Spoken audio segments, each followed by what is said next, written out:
Good morning, ladies and gentlemen. Today, I'm here to talk about a global pandemic. Not the pandemic that led us to wear this face mask, but a greater pandemic that has existed for a long time. Since a very young age, I was separated from my parents. They had to work, and they couldn't take care of me while working. So I was sent to China to live with my grandparents. I didn't get to live with my parents until I came to Spain in grade 7. At the beginning, it wasn't easy for me to get accustomed to the family. My mom in particular is a really hardworking person. She's strict with herself, she has her own goals, and she's often irritable because of this high working pressure. I remember that she will take her frustration out on me and scold me for ridiculous reasons.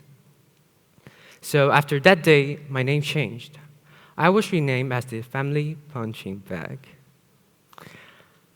Traditional Chinese families expect the elder siblings to be more responsible.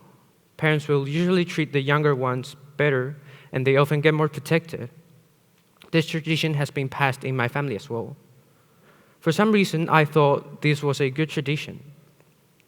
Though it could help me to get closer to my brother and to recognize some of my responsibilities, just like me believing that Spider-Man was real, I was naive.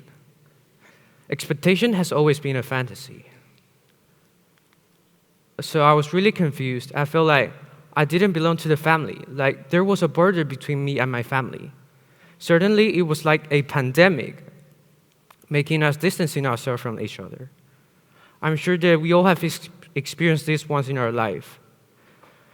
I started to ignore them every day. I locked myself in a room, and I refused to talk with them.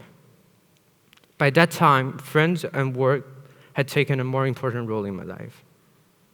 But then suddenly, something happened which would not change my life, but the life of everyone. Huge numbers started appearing in the news. Those numbers that increased day by day, those numbers that determine people's life. Those futuristic movies about surviving in a pandemic have now become a reality, a realistic nightmare. It was the first time in my life that I felt death so close to me. Every day, there was sad news from neighbors and friends around me.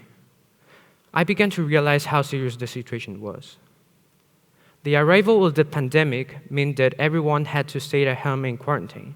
So having contact with my parents became something inevitable. Unlike what I had imagined, my family became my only support in those times when everyone was at risk. Those discussions that we used to have were slowly becoming an indispensable part of our life. Different parents love their children in a different way. For instance, Asian parents are not generally used to show their emotions. They like to show their affection in silence, buying me things I like and supporting me to do things I enjoyed. Back then, I didn't really understand why they chose to leave me in China. But since I saw them working from 9 a.m. to 1 a.m., I gradually started to understand the pressure of being an adult. As every Asian parent, my parents always wanted the best for me.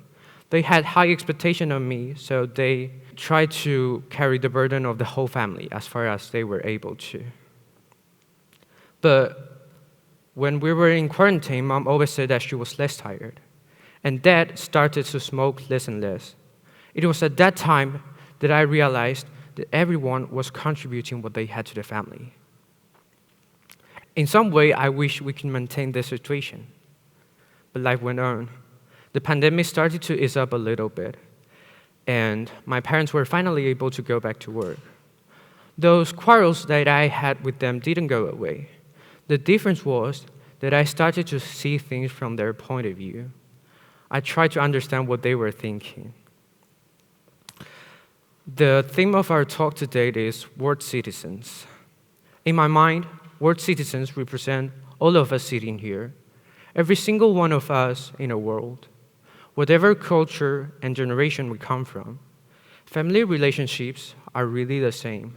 They transcend boundaries. Sometimes we might not understand them because of this generation gap. But whenever we need them, they'll always be there for us. Time passes and our parents grow old. Unfortunately, it is when we part that we realize how much each other means to us. And 17 years have passed, and I finally realized that I won't have as much time to spend with them in the future. I'll be studying abroad, so I really hope that we can all spend more time with our family when we are able to, even if it's just for a meal or a chat. It took a pandemic for my family and I to reconnect and to appreciate and value each other. For others, it may take longer. But with this 5-minute talk, I wish I could make everyone reflect on this topic, and I hope that we can all get along with our family. No matter where you're from, no matter whether you are English or American or Lithuanian or Spanish, pick up the phone and contact with people you love and make them remember that they are important to you. Thank you all for listening. Thank you.